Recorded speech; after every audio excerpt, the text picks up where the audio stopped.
It is a pleasure to introduce, and I don't think I need to introduce you, Ray, but I have a couple of statements to mention about you. So, and I'll start out with saying, of course, you're a New Yorker.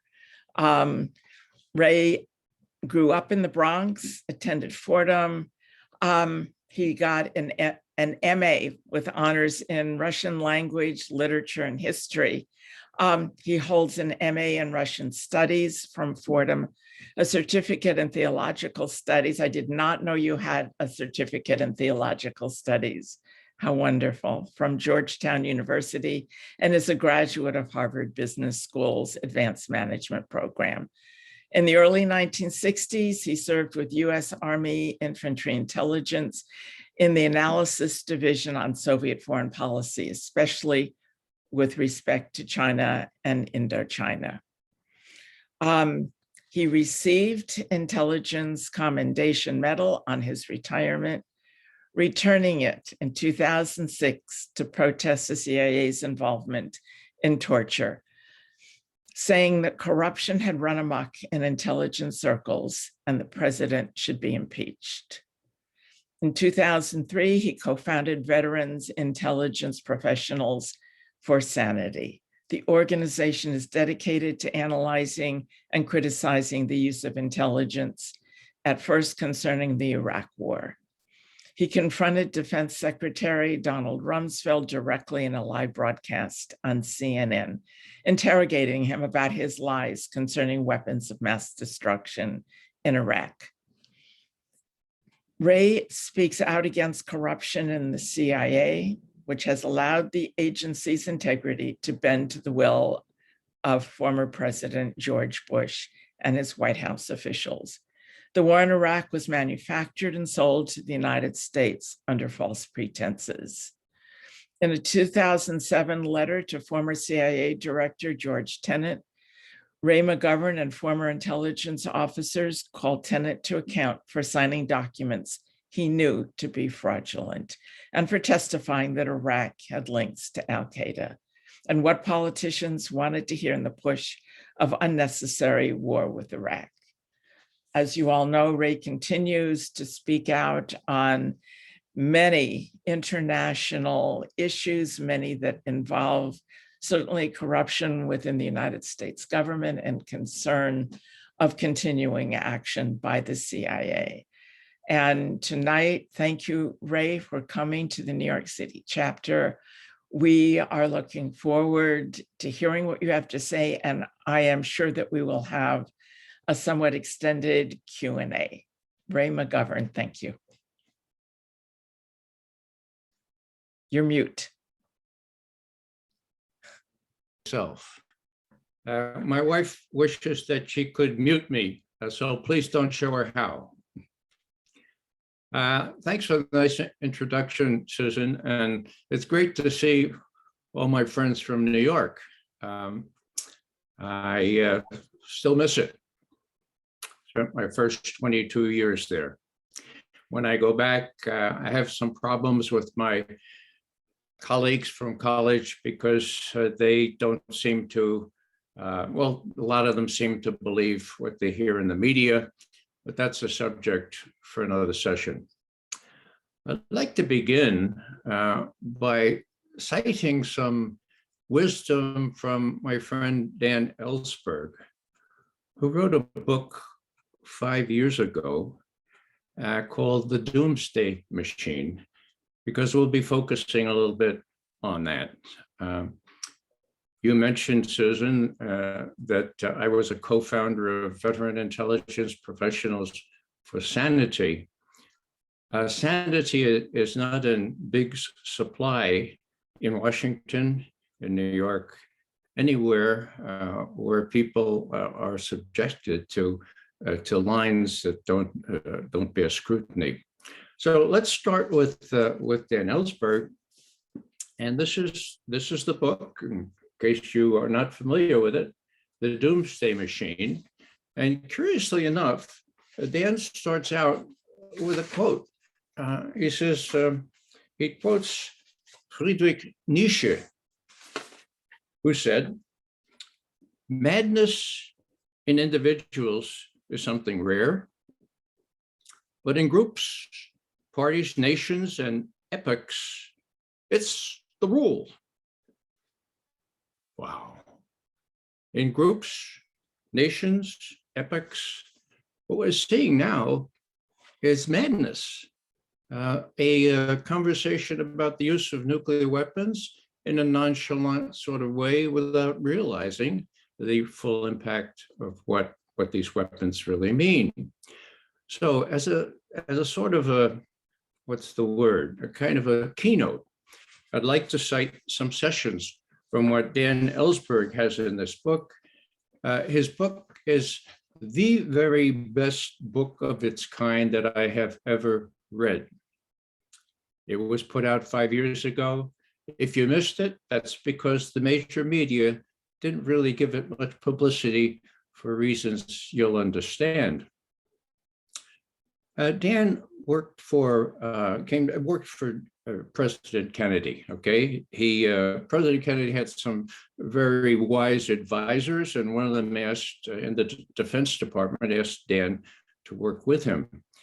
And Dan was bemused by the fact that there were no casualty figures for nuclear war. How many people would die? And so, long story short, he caused the Joint Chiefs of Staff to be questioned. How many people would die in Russia, in China? And they were very reluctant. They said, no, this is secret. He said, no, this is for the president. So they finally came up with figures, and here's what they are.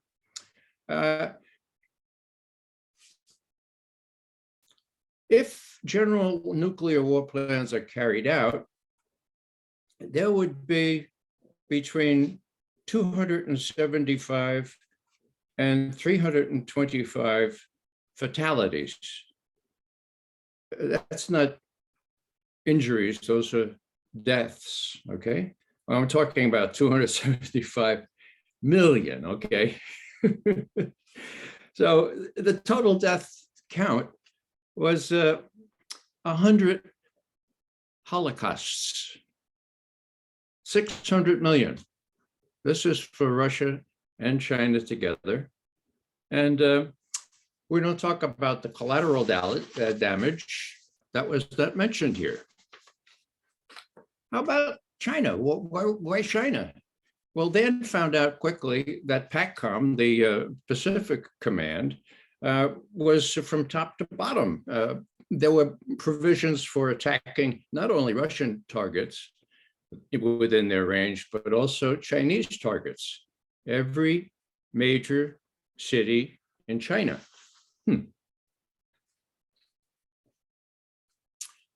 Now, General Power, who is head of the SAC, the Strategic Air Command, had a briefing back in December 1960. And Dan says, I recall that they mentioned Soviet industrial military strength was concentrated around Moscow. And so a total of 40 megatons were focused on Moscow. That's 4,000 times the strength or the explosiveness of Hiroshima. 4,000 times, okay, just around Moscow. Now, this briefing went on, and I'll finish after this. The people were briefed on the SAC plan, and the briefer under General Power announced that there were about 175 million people in the USSR. This chart depicts the deaths from fallout alone. Rising as time went by, they leveled out to 100 million.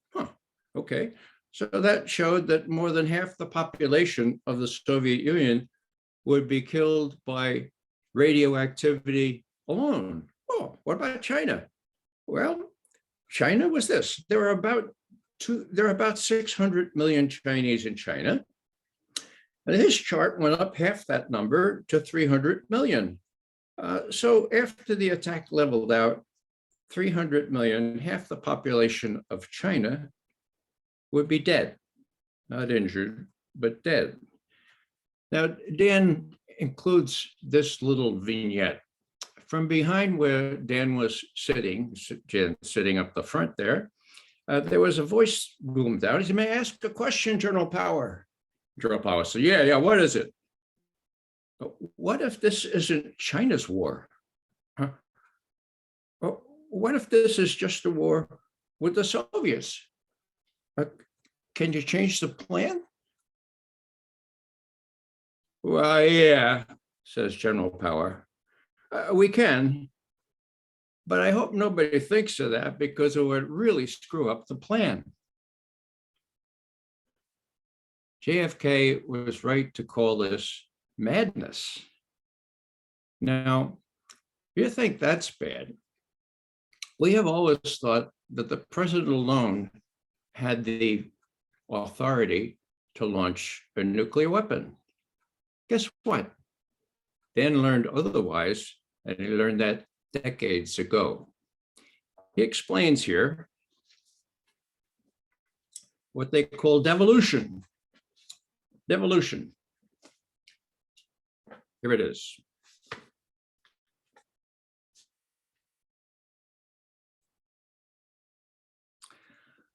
The hand authorized to pull the trigger on the US nuclear force has never been exclusively that of the president, nor even his highest military officials. As I discovered, this is Dan writing, in my command and control research in the late 50s, President Eisenhower had secretly delegated authority to initiate nuclear attacks to his theater commanders under various circumstances, including the outage of communications with Washington, and that was a daily occurrence in the Pacific, or in case the president was incapacitated, which Eisenhower suffered twice. And with his authorization, that is with the unit commander, the theater commander in this case, if he authorized it, he in turn delegated this initiative under comparable crisis conditions to subordinate commanders. Wow. So what does this have to do with the current situation? The current situation is really what the Germans call labil. It's very delicate, it's very tentative, it's very dangerous, okay? Let's take the strategic side. We know that George W. Bush got out of the anti-ballistic missile treaty. Now, that was the cornerstone of strategic stability from 1972 until 2002, when Bush got out of that treaty. Why was it the cornerstone of stability? Because it limited each side eventually to one anti-ballistic missile site per country. That is, each could have one. And of course, that's not enough to defend it. So you could never do a first strike without expecting full retaliation in retaliation. Now, he got out of that, and the Russians started asking themselves, what's going on here? That was for our stability. What do the Americans have in mind? And it was very disconcerting to the Russians. And this is 2002. Putin is just coming into power. He's trying to repair a situation that had left Russia after the collapse of the Soviet Union in tatters. Why in tatters? Well, they fell apart. And the oligarchs, not only in Russia, but the ones on Wall Street, the ones up in Harvard that came and advised the Yeltsin regime, they bled the country white. They took those enterprises that belonged to the government, milked them for all that they could get. One thing that strikes in my craw is that according to World Bank figures, between 1991 and 1994, the mortality rate of Russian males went down from 63 years of age to 57. Wow. There were people committing suicide. There were people dying of hunger. That's what the oligarchs did. Not only Russian ones, but as I say, Western ones as well. So Putin comes out of that kind of environment, and he wonders, well, what else do they have in mind? Well, let's fast forward. Let's talk about theater nuclear weapons. Putin gets even more disturbed when he sees that theater nuclear weapons are being in place right on the borderline, right in Poland and Romania. So he's not only got the strategic situation to worry about, and I should add here that with respect to strategic early warning time, the Russians don't have it. Now, you don't have to trust me on this. Trust Ted Postal, MIT professor emeritus in physics, who worked for the chief of naval operations. He reports that the Russians can't figure out how to have awareness of every ballistic missile firing in the world. This came to a head way back when Norway, late 90s, Norway set up a research missile, and they didn't tell the Soviets ahead of time, and they didn't tell the Russians ahead of time, and there it was going up there, and the Russian commanders of the strategic rocket forces were not sure whether this was an attack from the US or not. Luckily, they had spies in our Midwest, and they detected no unusual activity with the ICBM forces, but they didn't know about the submarines. And the Russians still don't know about the submarines. They didn't even know about the submarines in the North Atlantic. Now, what does that mean? That means they had to sort of say, well, it doesn't look like there's any activity out there in the Midwest of the US. Maybe this is just, well, it turned out to be a research satellite that was sent up to look at the Milky Way or something like that, okay? That was a close call. I'll tell you about one other close call before we get into the intermediate range nuclear weapons. In 1983, actually it was Labor Day weekend, I was on duty. I was working, I was briefing President Reagan's chief advisors, the Vice President, Secretary of State, Secretary of Defense, Chairman of the Joint Chiefs of Staff, and not least the Vice President.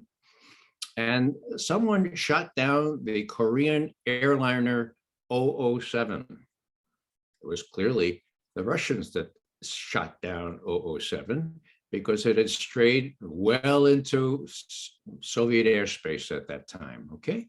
So the question was, what happened? Did they know they were shooting down the aircraft? And we were able to tell these high officials, my grandmother would call them muckety-mucks, we were able to tell them, yes, they deliberately shot that aircraft down, killing almost 300 people, a civilian KAL, Korean Airlines flight. Okay. Then the next question, did they know it was a passenger aircraft? Pretty relevant, huh? Well, long story short, they didn't know. And we knew that from some of the sexy information that we had. And yet that did not prevent the Secretary of State, actually his people that worked with him, to cut that part out from the intercepted conversation and play it at the UN as though the Russians not only deliberately shot this plane down, but they knew that it was a commercial airliner, which was a lie, okay? Now, what's the confirmation of that? Confirmation of that is the fellow who was running this part of the State Department confessed in a book he wrote 10 years later. And it said, here's the lesson we learned. All countries lie, including us, the US.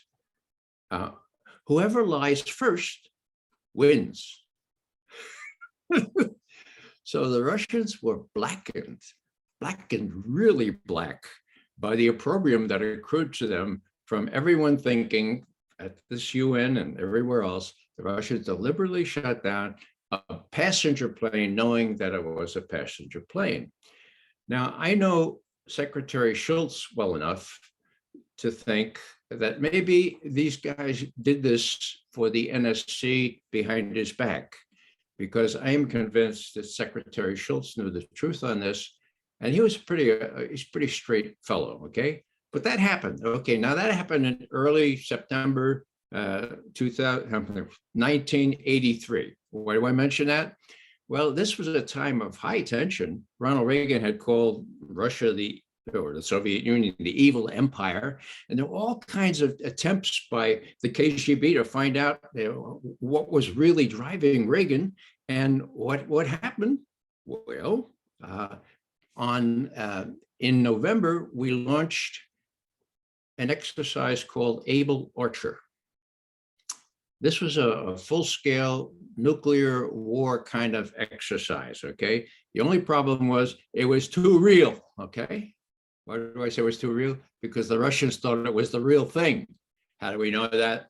Well, we did have some spies, and the British had some spies, and they said, hey, is this the real thing? Because KGB headquarters saying this may be the real thing. Now, there were enough indicators that the Russians were very, very afraid of what we had in mind, that my friend Mel Goodman, whom some of you know, who was working at the CIA at the time, went to his supervisor, that is the head of analysis, Robert Gates. We all worked in the same branch in the 70s. And he told them, look, we need to tamp down this exercise because the Russians think this may be real. And Gates said, get out of here. The Russians, they're just a false alarms. So to his credit, Mel Goodman and his colleagues went to Bill Casey, the head of the CIA at the time, who could never believe much about the Russians unless it was the evil incarnate.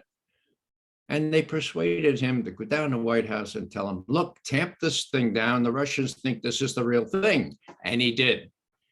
And they took the vice president out of the scenario and so forth. And that was a close call, folks. That's how close it was. Now, if we talk about early warning time, and we know that the Russians have not the capability that we do, it's a long story, but they only have one geosynchronous satellite in place, and that ain't enough to cover the whole world. And Ted Postal can tell you chapter and verse about that.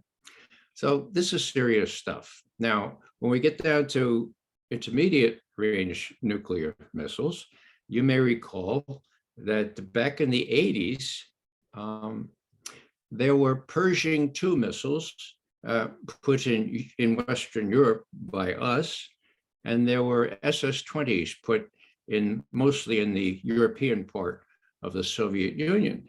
Now, what did that mean?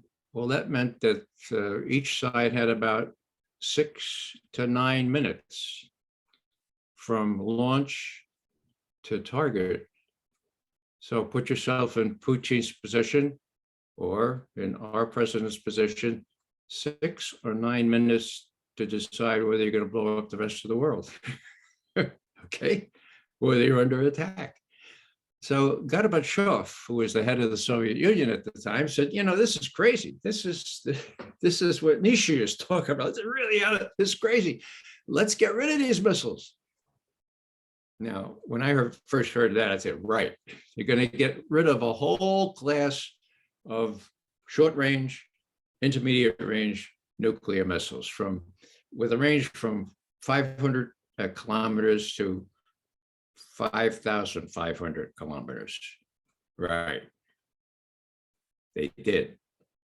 There were enough sane minds on each side of the equation to say, yeah, we can kill each other with ICBMs, and we have 30 minutes morning time. Then let's get rid of these missiles And they did. They destroyed them under international inspection. Scott Ritter, a good friend of mine, was out there in Siberia watching them being destroyed. There were Russians in the US watching, not in the US, but in Western Europe, watching these things being destroyed. So that was the INF Treaty. What happened to that one? Oh, Trump got out of that one. The year after he left, the year before he left office, 2019, he just said, well, we're out of there. And there was no explanation, just as there's no explanation about the ABMs. Why is this important?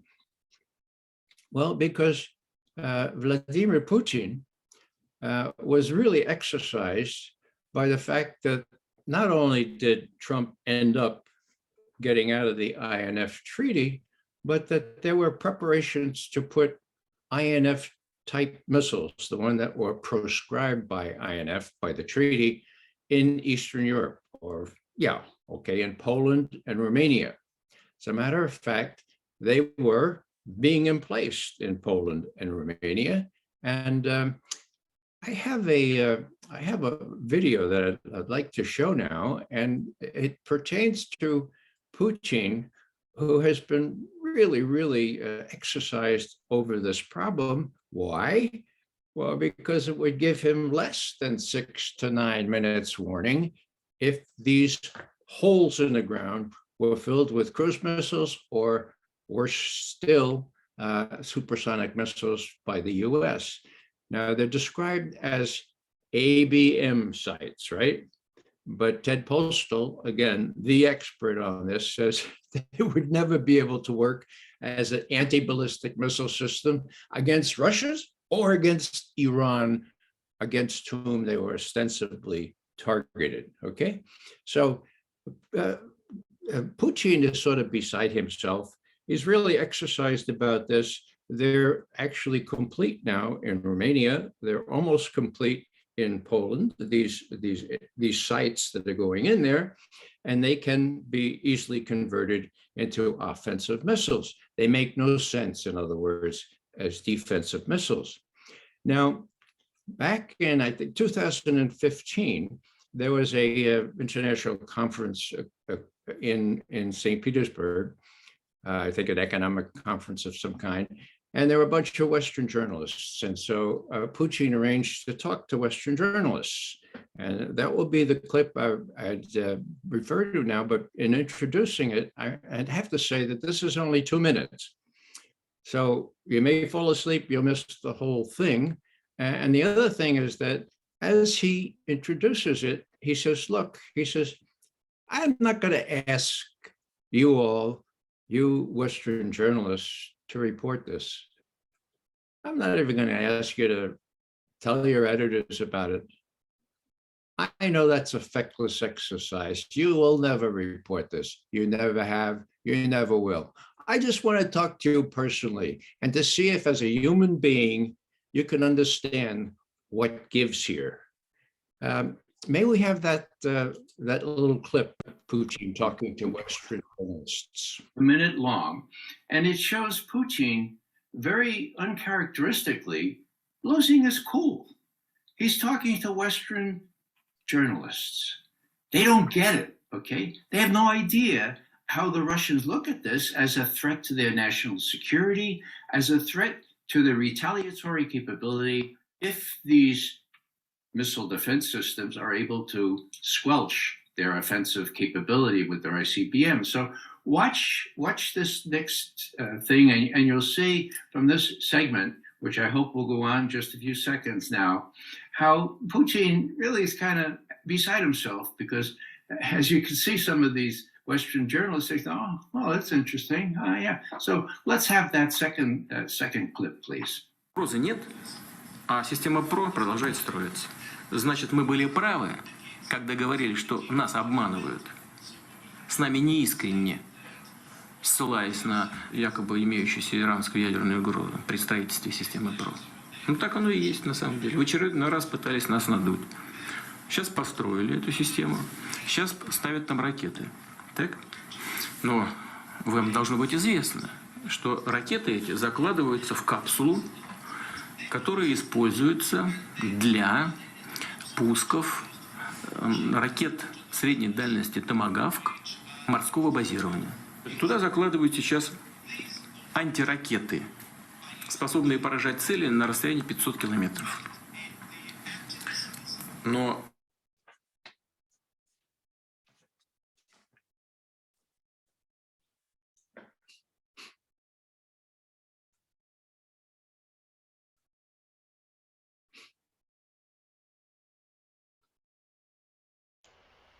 What happened? The clip is over, Ray. I'm sorry? The clip has finished the 2 minutes that you asked for. So you're back on. Ah, okay. All right. I was a little distracted there. Thanks, Ellen. Well, you can see there that Putin is really exercised at the fact that these same holes in the ground, okay, to make it really simple, are exactly the same diameter as would allow them to be used by cruise missiles, or, as I said before, the kind of hypersonic missiles that we have now, that the Russians have now, but that we don't have. So when this actually became operational, which it is now in Romania and will be in Poland very shortly, Putin is feeling, well, okay, this will give me maybe 9 minutes to decide. So one can assume that that's not enough minutes, so he will devolve, as I explained, Dan Ellsberg explaining that these things get devolved down to subordinate commanders and even lower. And he doesn't want to be in that position. Now, back late last year, right before the end of the year, he was talking to his admirals and generals. It was sort of like the State of the Union of the military. Shoigu, the defense minister, was there and he gave a report. And then Putin got on and he said, look, we can't exist in this environment. We need a written agreement. We need a written agreement that these kinds of things will be restrained and not be able to be used, okay? And he looked out at those generals and admirals and he saw, right. Oh, written agreement. Oh, that would be great. Was the ABM treaty written? Oh, wasn't the INF treaty written? Hello, how are you going to deal with these folks? And I think it was then that Putin called Biden. It was very curious. It was at the very end of December, actually, the Kremlin called the White House and said, Mr. Putin needs to talk to Mr. Biden, and he needs to talk to him now. Well, what happened was they arranged a December 30 telephone call. Now, this was a little bizarre because they had already decided that they would have negotiations start just 10 days later in Geneva. And so why did Putin insist on talking to Joseph Biden, as the report here says, on the 30th December? Well, we can see it in the Russian readout. We can't see it in the American readout, but here it goes.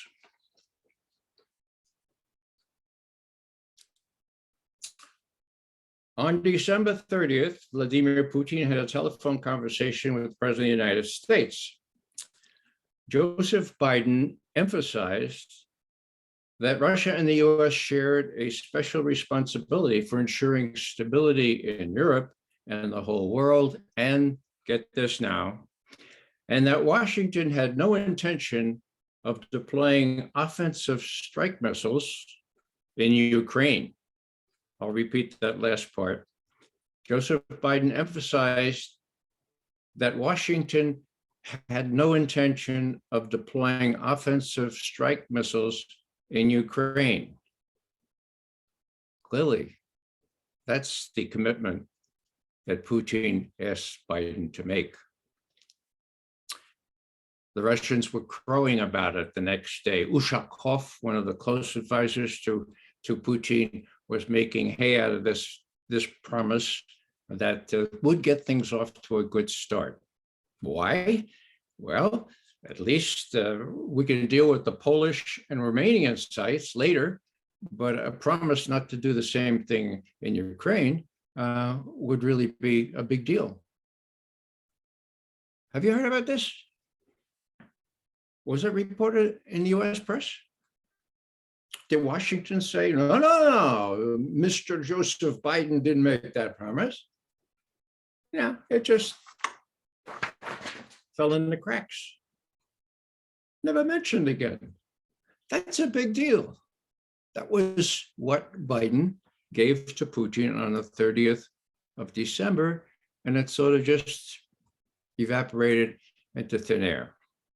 Now, one of our tasks is to make sure that our colleagues and other people know about these things.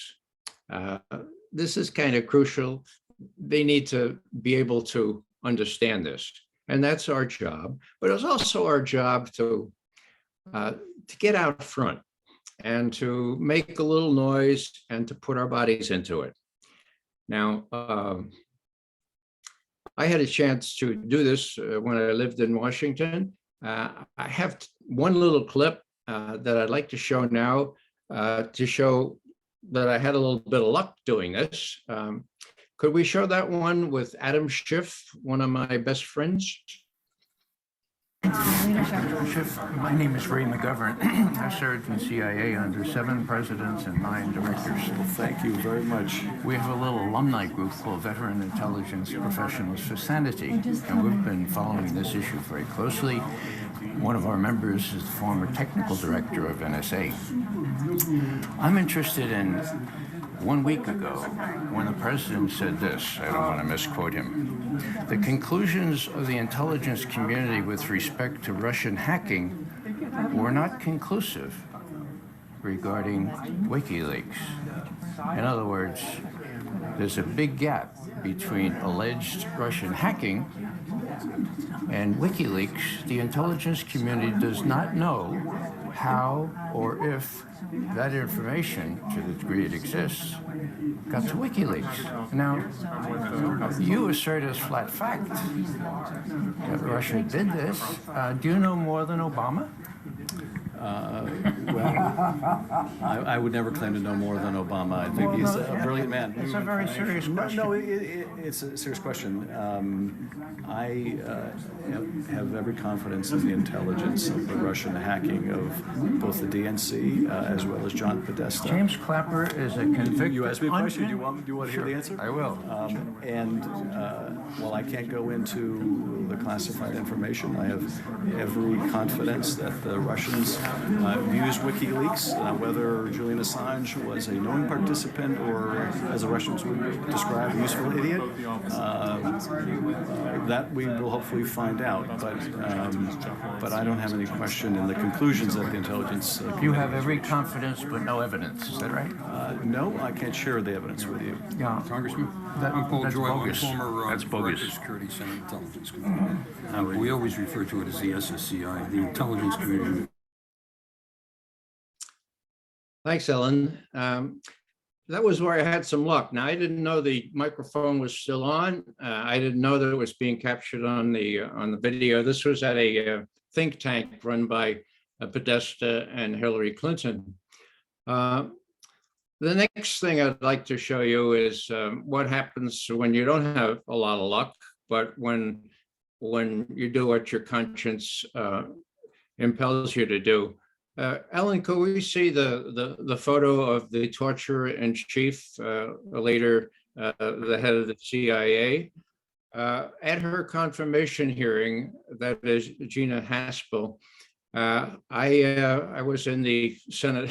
Well, let me put it this way. I got to be on the Senate floor. I may have the next picture, please.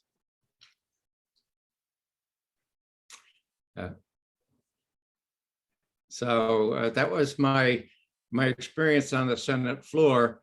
I spent a really lousy night in jail after that, and I don't recommend it to anybody. But I cite it because I emerged without a dislocated shoulder again. That's always a concern of mine. And I put my body into it, and I'm glad I did. So why do I show these things? Well, I just want to kind of remind us that the time has come where, well, the time has come where we have to do more than just speech, that we have to do more than just to commiserate. I think I would cite Max Blumenthal, who had the courage to try to crash the Bilderberg conference in Washington at this fancy hotel. I think we need to do more of that. And I just, I think Jerry Condon and his group have come up with some really good suggestions as to how we can do this. I admire Max Blumenthal for being careful enough not to get arrested, because he's a young guy, and was he to get beat up, well, Americans kind of tolerate that. For old guys like me or like some of us, well, Americans don't usually like to see old people beat up. So I would recommend it. That's a big advantage that we have. We ought to put it into play, and it's time we do. I think that we need to organize. I think what Martin Luther King, I have two quotes from him with which I'd like to finish. It's not enough to say we must not wage war. It is necessary to love peace and sacrifice for it. And finally, and I applaud the New York chapter for being this quintessential example of this, those who love peace, Veterans for Peace, New York, must learn to organize as effectively as those who love war. Now, I cite the New York chapter as being really a good organization, very well organized. I think a lot of our chapters are. What I see a need for now is for us to rise to the occasion. These truly are the times that try men's and women's souls. And these nuclear prospect should galvanize the kind of activity that we choose to involve ourselves in. And with that, I will apologize for talking so long, and I will be welcoming whatever questions you might have. Thanks. Thank you very much, Ray. Okay, could folks raise their virtual or physical hand, and Ellen will help identify folks. So who would like to ask the first question? And also thank Ray for his wonderful presentation tonight. And I do need you to raise virtual hands because I can't see everybody. So, Right. All right, we've got Todd Pierce. Thank you. So thanks a lot, Ray. As you know, I'm a fellow VIPS member with you, and we are quite well acquainted. So thanks for talking about these issues. Thanks to the New York chapter for bringing you on. But as you know, I've spoken frequently with you and others with VIPS and elsewhere of, the frustration I have with Americans just cannot overcome their belief in American exceptionalism. So we're always up against this problem of how do you convince Americans that the nature of our US regime is anything but this benevolent nature that we sell to them through what we now call cognitive warfare, what we used to call psychological operations or perception management. Now we're calling it cognitive warfare, in line with the Israelis, which I just wrote a short piece on. I'll be expanding on that and sharing it with you.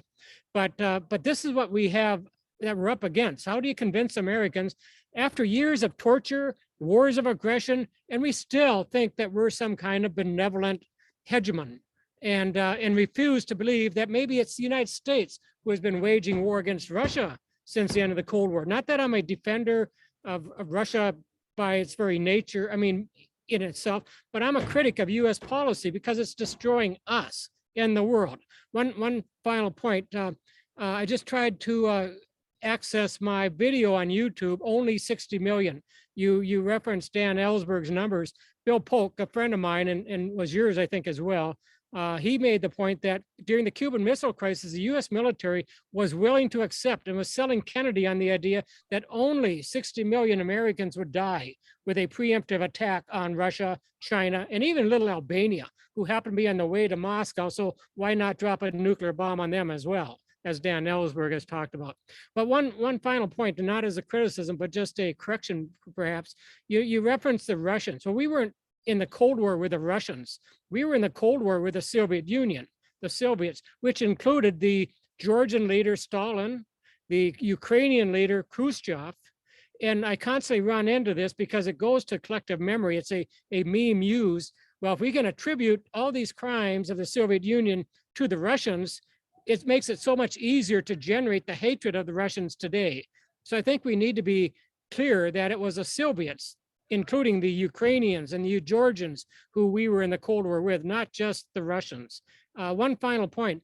I think the US is far further along with all the billions or trillions we spend on military development on hypersonic weapons, even if we haven't unleashed them yet. But as a former retired military officer, I carefully track what the DoD puts out, and they boast about how far along we are with hypersonic weapons.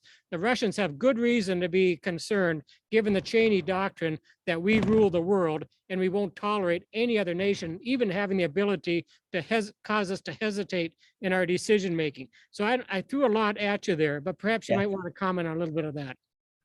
Thank you, Todd. Well, thanks, Todd. Yeah, let me just briefly talk about, I made some notes here, and I have a new acronym. WANE, W-A-N-E. We are not exceptional. I mean, that's at the core of it. We think we're exceptional. We're not. And how many people admit that? How many people realize that America is exceptional only in two senses? One, that we think we're exceptional, and two, that we think that lets us throw a weight around to other people who are less than exceptional, okay? So if we can educate Americans to realize that, you know, this is a big, big problem, because number one, it's not right, but number two, it's not working. And when we pick a fight between Russia and China combined, that shows madness, not exceptionalism. Now, the other point you made, let's see. I think probably, in my view, if we, with our special claim to knowing something about war, can reach out to our fellow citizens, not in a critical kind of way, but in an informational kind of way, and say, look, you know, we're all in this together. The reason that we were in such a kerfuffle here is that we're really not as exceptional as we thought we were. And besides, we're spending 6 times or more times the amount of money that the Russians are, more times the money that the Chinese were. And who's getting rich on this? Not us. The military industrial complex is what's getting rich on this. And what is it doing? And particularly this war in Ukraine, well, I call it the mother of all opportunity costs. You all know what opportunity costs, right? So building a one F-35, you could finance school districts in half of the states of the Midwest, okay? So opportunity costs, what do I mean? Well, we have 10 grandchildren. Are they going to have clean water? Are they going to have clean air to breathe? What's it going to be like for them when they get to be our age? That's the climate business. And even the head of national intelligence last year admitted that this is the main national problem. It's the main intelligence problem, and that no one country can do it all alone. It requires cooperation with all countries. And what are we doing instead? We're getting involved in places where we have no business being involved, and that includes the Ukraine. Thank you, Ray. Alice, I see your hand raised. Thank you, Ray. We're on the wane because we are not exceptional and our whole country's on the wane. I mean, I think it's a good new acronym. I got everybody to know what Mickey Mat is by now. Good. But I hope we had a very good thing that I think you liked in the nuclear working group, the nuclear abolition working group of VFP. We did our own nuclear posture review. And now that nukes are in the news again, you know, and we're rattling the sabers, I wonder if you have any thoughts of how we could promote it, because we give a great history of US and Russia, what you just went through, you know, how we walked out of all these treaties, that Russia's not doing it to us, we're doing it to them. Mm-hmm. And there's one more fact I just want to talk about us and Russia, which I found out that Woodrow Wilson sent troops to help the white Russians against the peasant revolution after World War I to stop communism. Like this was like we were doing it, that there was no Stalin, there was nobody to hate. They were just getting rid of the Tsar and setting up a new government, and we got in the middle of it. So it's been going on a long time. Well, Alice, I think the suggestions that your group and Jerry Condon have come up with for action, actually, as well as statements and so forth, are very constructive. I'd urge everyone who's listening now or viewing now to take a look at them.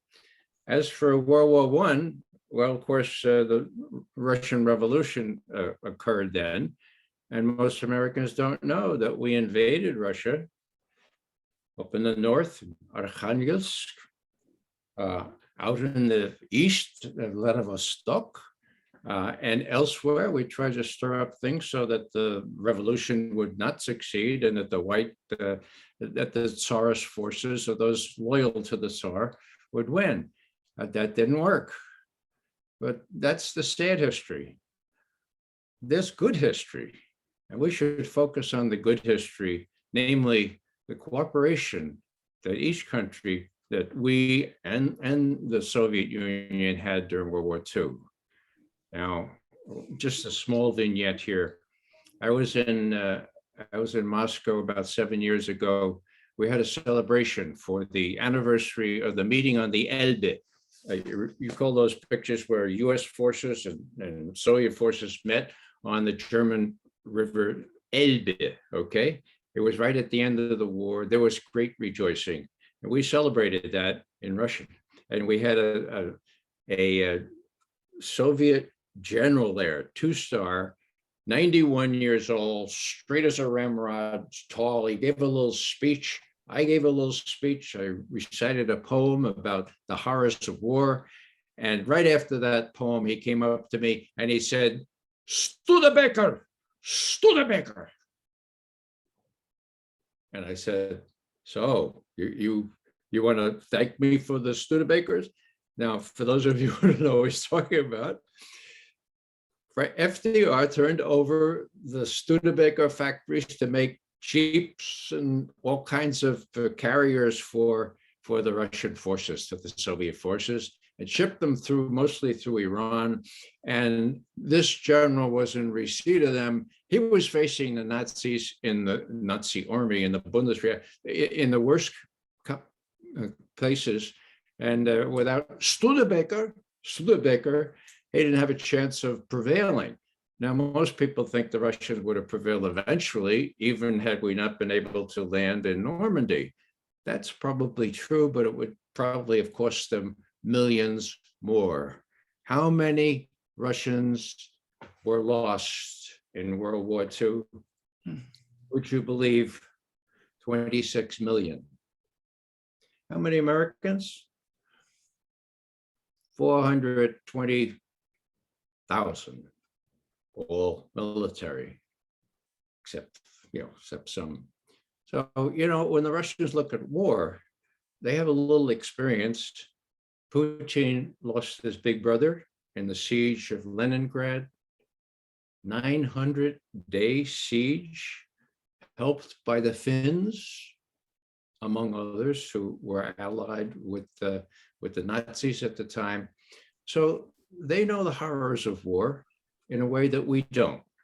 And that's a blessing that we enjoy, these oceans that separate us from these other places, but they're not going to separate us forever.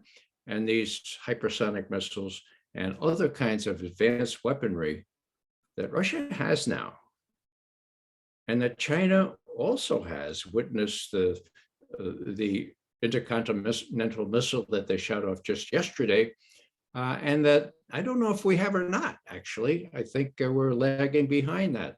So they're trying to tell us, look, this arms race is not really worth it. We have a retaliatory capability that really should make you be a lot more careful.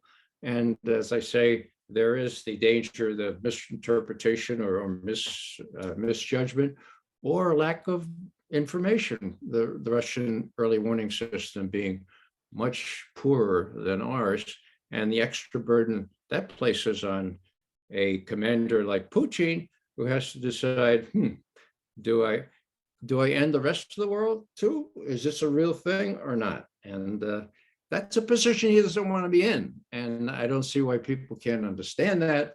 Of course, when you talk about who profits from all this stuff, the military-industrial complex does, and so does the rest of the military-industrial, congressional, intelligence, media, academia, think tank complex, otherwise known as the Mickey Mouse, rhymes with Mickey Mouse, sort of. So remember it. That's who's gouging all this money out of our tax money to support advanced weaponry, most of which doesn't work. Thank you, Ray. Rachel, you have your hand raised. Hi, Rachel.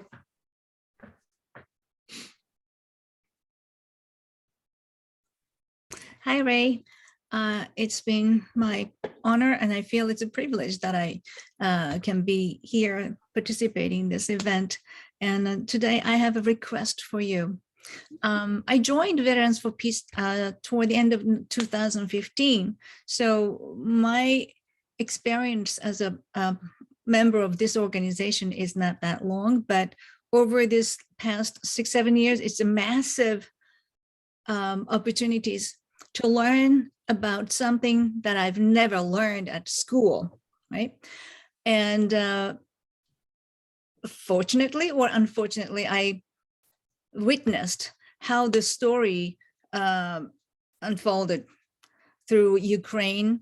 And it seems like there are a lot of things that we never learned, we never encountered in the textbooks of history or in any kind of a report that should be available. So would it be possible in the future, would you please come back to this kind of event and explain your version of African invasion of Soviet Union and also conflict in Chechen? It seems like there's a lot of things that we don't know or I don't know. Would you mind? Oh, well, sure. If I understand you correctly, Rachel, would I be willing to talk some more at some other time? I'd be happy to, yeah. Mm-hmm. Thank you. Even know some more. Always. Thank you, Ray. Anybody else? No other questions for Ray? Ray, thank you so much for coming tonight to the New York City chapter meeting. It's wonderful to have you here and explain to all of us from your experience what has been going on. And thank you all for coming. Nate's got a hand up. You do, Nate. Okay, go ahead. I do. Hi, And Ray. then David Good- Cooley, before you leave, please wait. Go ahead. Great to see you, Ray. What do you see as the prospects for peace in Ukraine? It seems that there kind of seems to be a split in the ruling class, I think, in this country. The New York Times called for negotiations, surprisingly. But you see, Congress and everybody pouring these arms and stuff in. So what do you see as the future for this war? Well, Nate, I think we'll just have to see how things evolve in the next couple of weeks. People who know more about the military situation than I do and whom I trust tell me that Russia is about to take over all of Donbass, that Zelensky's bargaining power is going to be less and less and less as this inexorable movement of Russian forces goes west. So it's possible that people will come to their senses and say, well, is it really right to fight Russia to the last Ukrainian? Or should we have a peace that's less than what would be ideal? Even Stoltenberg, the NATO Secretary General, talked today with the Finns, I think it was, about, well, it may be necessary to have an exchange of territory. It may be necessary to settle for less than we wanted and so forth. Now, that's significant. The only problem, of course, is this military-industrial complex is another $1 billion going to Ukraine today, 1.2, I'm told. Well, who does this go to? Ukraine? Oh, goes to Raytheon, goes to Lockheed. Now, I think Raytheon's got their headquarters up there where you are, Nate. What I see, They're moving down to you, though, Ray. They're moving to DC, their headquarters. Well, okay. Anyhow, what we need, I think, is to confront these people, because they're making the money out of this and they're depriving many Americans of a decent life. And that should be important to all of us. In other words, we should care about people less fortunate than us that are suffering because of these outlays of extraordinary money to the defense contractors. I don't know how to, I think exposing that, particularly as things get worse in this country, exposing that is probably the first step in getting it reined in. And the challenges to get into the major media, so it can be exposed. I dare say we've all been trying, and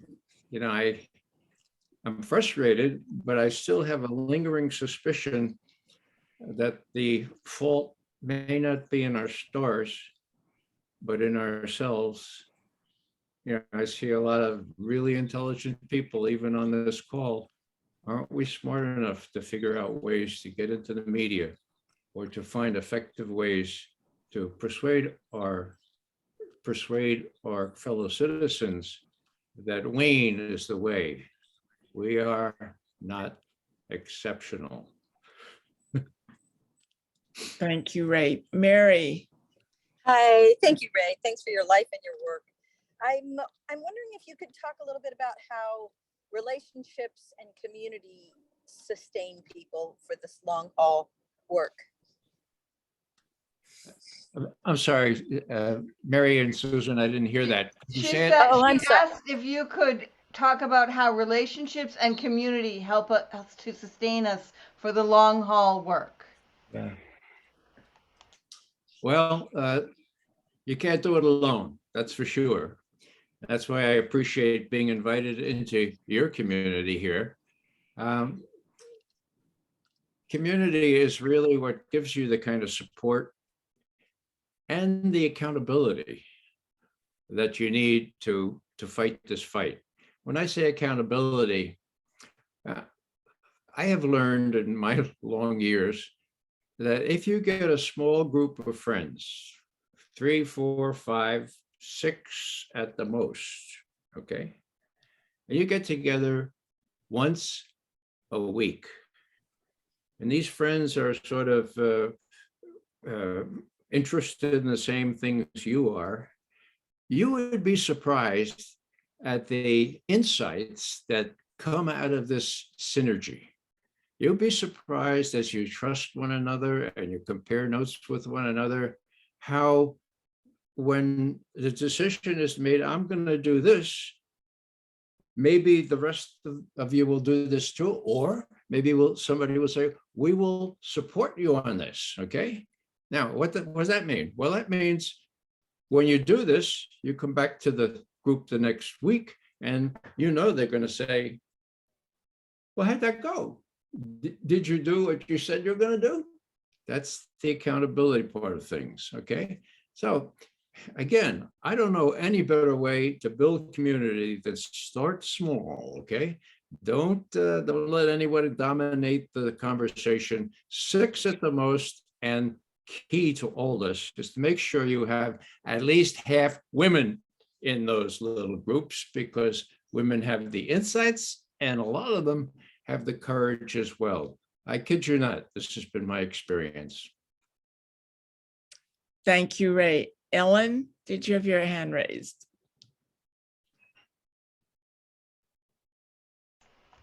It's actually me that has a question for you. Oh, okay. And this is, we don't have to go into a long thing on this, but you were mentioning Dan Ellsberg before.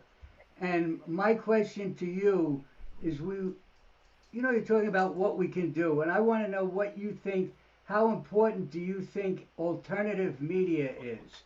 And I'm asking this very specifically. Dan Ellsberg just wrote me, I think I told you, about he had read the special edition that we put out, that Piece of Planet News put out about the Ukraine, what's going on in Ukraine. And I'm going to tell you, he said, Dear Tarek, David Hartzell brought me yesterday the special edition of Piece of Planet News. I read it last night and I'm bowled over. I've been following this obsessively, needless to say, and while all the articles are impressive and moving, I actually learned a lot from some of them, and particularly the one by Aaron Mate. And then he went on a little bit. But I think to me, it seems like alternative media is something we should support, we should endorse, we should do everything possible to promote. What are you doing, Rachel? Rachel's going like this. So I want to get your opinion on how important you think, not only Peace and Planet News, but how important you think alternative media, because we're not getting the truth, we're not getting the full story from the regular mainstream media. We know that, but it comes out so pervasively and it's so slick at times. How important is it for us to pay attention to alternative media sites, alternative media newspapers, and so forth? I want to know just what you think about that. And specifically Peace and Planet News. All right, specifically. As Dan Ellsberg mentioned, it's amazing how much you can put out in that newspaper and in other alternative media. The trick, as I see it, is to make sure this is widely disseminated. That when you go around with these issues of Peace and Planet News and distribute them at demonstrations, that's perfect, because people can take that home and read it. Whether you can persuade them to get onto alternative media outlets, that's another question. A lot of people have 2 jobs. They come home, they feed the kids, they put their feet up, and they turn on Fox News, for God's sake. They want to be entertained, not informed. So that's the nut we have to crack. The other thing is this, in my view, just my view, equally important is example. Now, when I mentioned Max Blumenthal trying to get into the hotel where the people who run this world were meeting secretly, this included the Prime Minister of Finland, the head of NATO, the head of the CIA. These are the these are the epitome of the people running this world, the Bilderberg Group. They were in Washington. They were at this hotel. Look up Max Blumenthal and see how he tried to get in there. That's a good example. And I think that's what we have to do.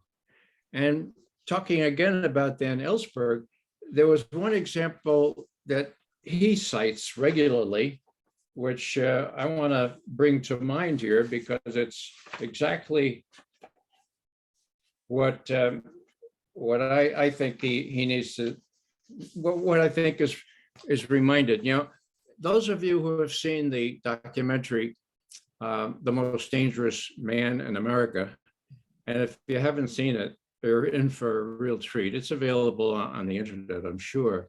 This is about Dan Ellsberg.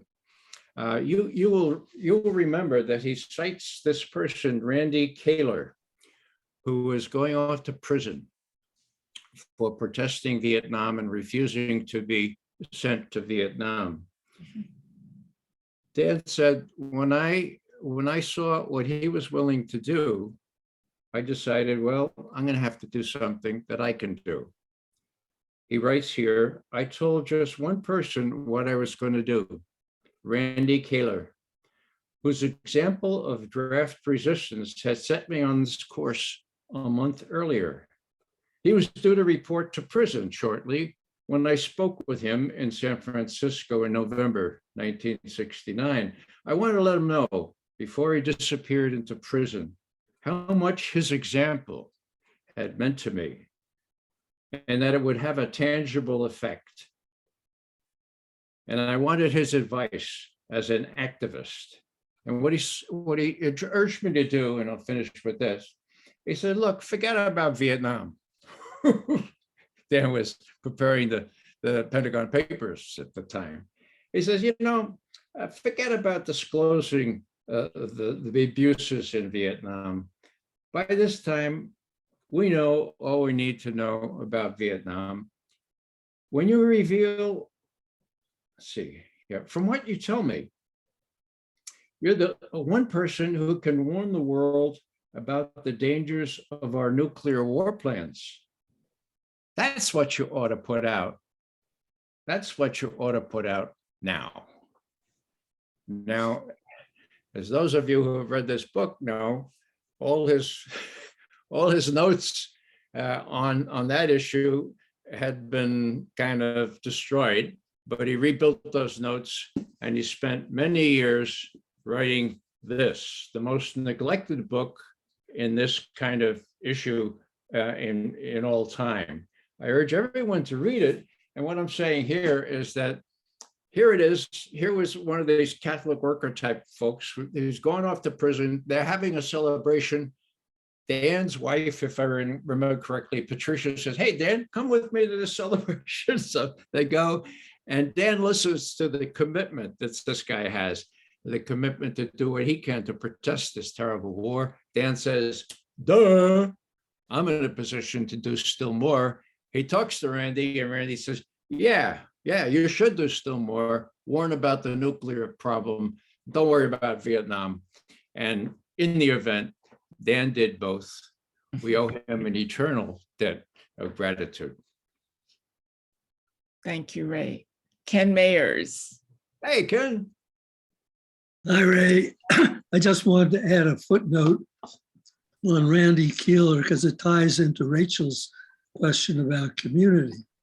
When Randy went off to jail, the FBI was preparing to seize his farmhouse in Coleraine, Massachusetts.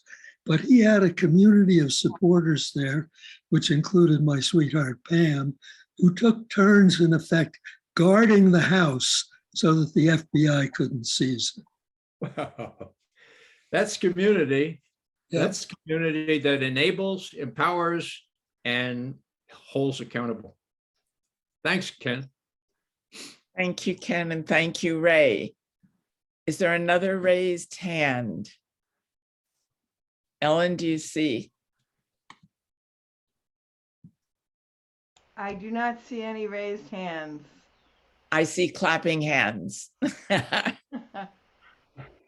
Thank you so much, Ray. And thank you, everybody, for being here. Before you all leave and we go into the chapter meeting, I would like to say also special thanks to David Cooley, because I love the emails that you send. They are about heart and soul and spirit, and always a reminder to me of our community across this country, and really keep me going. So forgive me for plagiarizing your email tonight.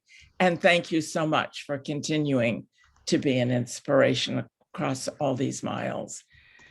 Thank you all. You are all welcome to stay on and hear the rest of our chapter meeting reports, some of the activities we're in, I think. But before you leave, I'm going to also do another plug for Peace and Planet News. There is a website. It's easy to get to the website.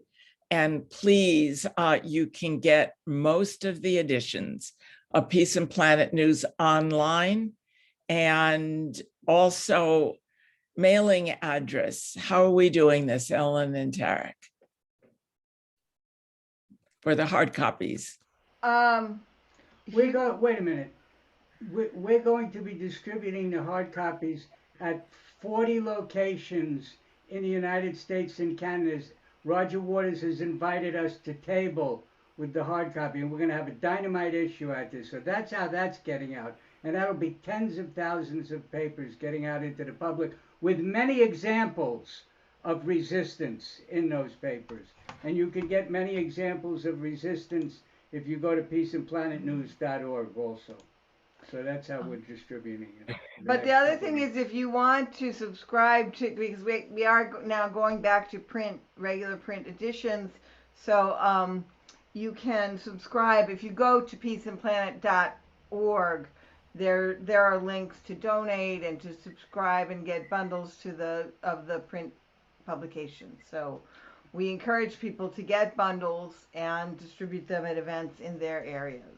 So, and I see Rachel has a hand up. Thank you. Rachel, go ahead.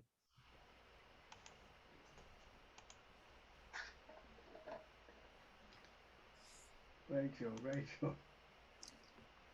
Can you hear me? I just uploaded flyer for upcoming event.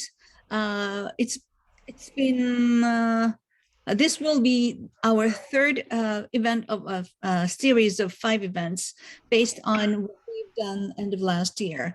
This time speakers are Basir Bita from Afghanistan, who currently lives in Canada, and Matt Ho. Both talk about Afghanistan's situation. So please join us, and this is a great opportunity to ask them directly. Thank you. Thanks, Rachel. Again, thank you very much, Ray McGovern, for coming to the New York City chapter meeting. Thank you all for joining us. You are welcome to stay on the call and hear some of the chapter business and the events that we've been working on and active in. And Ray, you'll be happy to hear this, taking direct action to the streets. We're back in the streets, thanks to everybody who has been joining us. So thank you all.